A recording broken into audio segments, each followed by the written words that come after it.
What's going on, everybody? This is Living in Arizona Now, and today we're going to talk about the best places and the worst places to live in Phoenix, Arizona. So, if you guys are excited about this one, smash up the likes, help get the video out there so we can keep doing these live streams so long as I'm in town and people are really enjoying fun with it. So, we'll try and keep doing them. But let me know where you guys are watching from as we dial this in here. So we're just waiting on a couple people to join and then we'll get into it. So I'm going to talk about the best places first and then I'll dive into the worst places. So we'll start off on a positive note and then we'll have to get into the negative. People on our last stream that we did yesterday were the most common question or comments that I was getting on all of my social media was, hey, where's the best place? Where's the worst place? Is Goodyear good? Uh, should I move out to Buckeye? Should I move out to Chandler? So we're just going to dial this in because it's Sunday afternoon. You know, I enjoyed myself yesterday. I assume some of you guys did. By the way, if you guys like these notifications or these live streams, turn on the post notifications. You just hit that bell. If you've already got notifications on and it's not updating you or you're not getting the information, you have to unsubscribe from the notification and then resubscribe again. So it just reactivates it, if you know what I'm saying. So, all right. So we've got people tuning in from Sedona. We've got Wenatchee, Washington, and yeah, we've got Abraham watching as well. So the best places in Phoenix, I just went around there. I'm going to tell you one of them is Queen Creek. So Queen Creek really is on the up and up. They've developed the aquatic center. They've got a lot of momentum going. Everything is new. A lot of the homes are new. The only downside to the new stuff is it seems like they're just building toothpick homes. Like, I mean, the homes are basically like toothpicks. And, they put a little bit of drywall and some mortar. They put a concrete slab and then they throw it all together.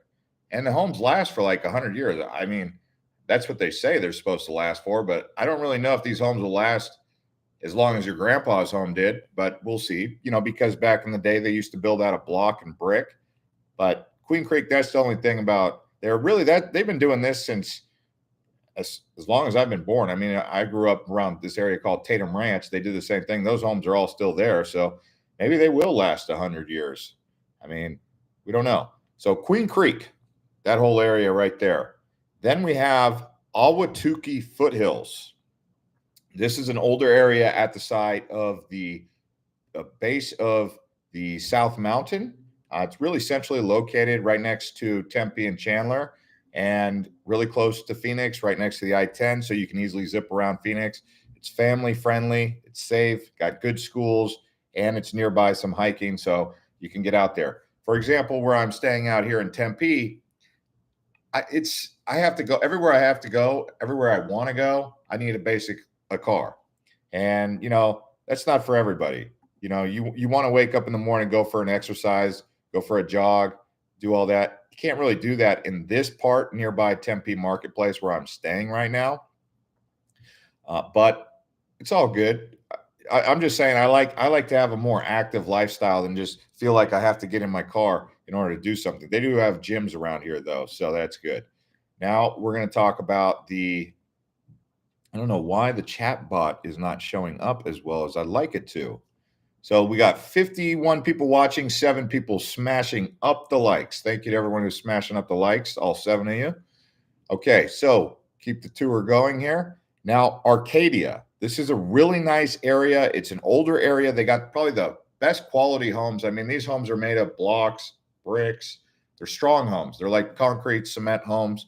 They're a little bit higher quality. It's close to Scottsdale. It is walkable. The trees and the vegetation are older, so you've got larger trees out there, and it's really essentially located as well. And it's right there at the base of Camelback Mountain. So it's beautiful. It's upscale. They got trendy restaurants. I think Arcadia is a good one. And it's going to be on the upper end of pricing, but not quite as expensive as Paradise Valley.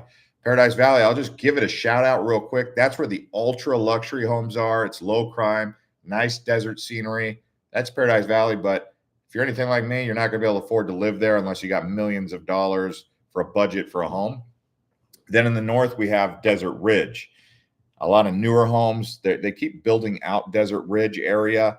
Pinnacle High School is there, so it's a good school. They win the state championship from time to time. Low crime, and then desert scenery. Okay, it does have some. It's on Happy Valley Road and Tatum Boulevard, basically. Then you have North Scottsdale. That's where you get high-end living, golf courses, desert views, and it is very safe. That's around like Mayo and the 101, Scottsdale Road and the 101, that area right there. Another area that's I consider to be nice is like around Happy Valley. That whole area up there is great for families. Also north of there is going to be Anthem. Okay. So Chandler, if you want more of that cosmopolitan big city feel, Chandler's perfect. And that's what I really like about the Phoenix area. Those are like my favorite places. And then there's the Biltmore. That's upscale urban living. They've got malls. They've got the Wrigley Mansion there, luxury shopping. So right there, Biltmore Fashion Park. Now, if we wanted to get into the worst neighborhoods, this is the part that, I hate to do it, but you guys want to know. This is what people actually want to know. What's going on, Scott? Who else we got out there? People watching from Surprise. We got Northern Ontario, Scottsdale in the house today, Mexico in the house, Peoria. Clayton says he's got notifications turned on this time. Nice. And then we got, how far is Apache Junction from Phoenix? Well, if you go down the US 60, I'd say probably, 30 minutes. Because that's where everyone's hauling butt. Red November, what's going on? Yeah, you guys were asking about how to get, notified when the live streams come out. You got to turn on the notifications. But anyway, most of you guys already do that anyway. So we're going to talk about some of the more rough neighborhoods around Phoenix. We don't really like to talk about this. I've talked to some people who live in these rough neighborhoods, and some of them have said it's getting even worse. So Maryvale, high crime. You've got to lock your car door. You got to lock your house door. Property and violent crime. There is gang activity in Maryvale. People in Maryvale are friendly, but it's a tough neighborhood. Then you got South Mountain. South Mountain is actually another one of those places when you're driving down the road, you're kind of like, oh boy. So South Mountain, they got pockets of crime. They've also got some new communities they're building down there. It's kind of unique how these new communities are right next to the most dangerous areas. They also have beautiful natural surroundings. Then we have Central City. So very high crime, especially property crime around Central Village. Then we have Alhambra. So aging infrastructure, higher crime than city average. Alhambra is a tough area to be. I'm just letting you guys know. Make sure you can look these up on a map. It's really, generally speaking, Southwest Phoenix is tough. The whole south side from basically Central all the way to the west. Okay, south of the I-10. That's a tough neighborhood. And West Phoenix, I would say, west of the I-17 or Central in particular. Then you have Encanto, mixed safety. I mean, there's some nice homes in Encanto area, but there is theft issues and crime can flare up. You'll have the ghetto bird flying over. You'll hear police sirens around Encanto. It's a nice historical area, but unfortunately it is tough. Now, some parts of Estrella, not Estrella Mountain Ranch, that's a new area. That's nice. They have affordable homes, but it's mixed safety ratings. So Estrella, nearby Goodyear, that area is tough. And then in the Phoenix area, I would say some of the areas that you want to avoid in the central part, Sunny Slope. Sunny Slope is tough. I mean, that's right around the mountains there. And, they've got some revitalization going on, but they do have some rough patches. If you go even further north on State Route 51, you have like Deer Valley. Deer Valley is not too tough, but one area that always stood out to me in North Phoenix as being a little bit tougher is around like Bell Road and 7th Street to 7th Avenue. Down south into Greenway, even around Union Hills. Seems like there's a lot of people out there causing some problems. But yeah, so in summary, North Phoenix, Ahwatukee, Arcadia, Paradise Valley, best bets for safety, lifestyle, and value. Okay. North Phoenix being Happy Valley, Desert Ridge, all of that.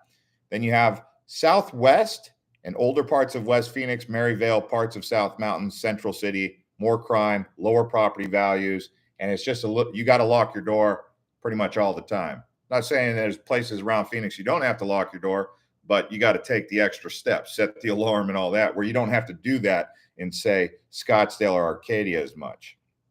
Another area that's kind of risky or iffy is going to be around downtown, around the airport, like Van Buren and stuff, right around the airport to the north and, probably to the north more than anything. We'll see if they end up fixing up that area, but that's a place when you go to the Circle K or the the Q Mart, whatever they're called, the Super Trips or Quick Trips, when you get out of your car, you don't know who's going to come up to you and try and talk to you, and if they're up to no good. If you wanted to get more details on this, you can rewatch the video, send it to your friends, but also go to Google Maps and look up these areas. Make sure you're not in one of these areas if you're unsure about it. I'm assuming most of you who live in Phoenix already know these areas, but this is where we're at in 2025. Best neighborhoods for families and singles, that also varies, and retirees. For example, if you're a single person, I wouldn't recommend you going out to Queen Creek. It's not a good place to be for a single. But if you're a family, go to Queen Creek. If you're a family, you probably don't want to be in maybe Arcadia. Well, actually you do, but that area around Biltmore is more for singles than it is for families, just because of the schools. You have Brophy down there, but it's a private school. So it just depends on if you're a single person, if you're a couple, or if you're a retiree. There's different parts of Phoenix. For example, retirees, you want to be out in Sun City, out in Northwest Phoenix. So that's really the information that I got for you guys. You guys can ask some questions in the comments, and I'll try to answer them at a later date. Thanks to the 26 people who all smashed up the likes. And that's going to be it for this live stream here today. And we will see you all on the next one. Thank you for watching.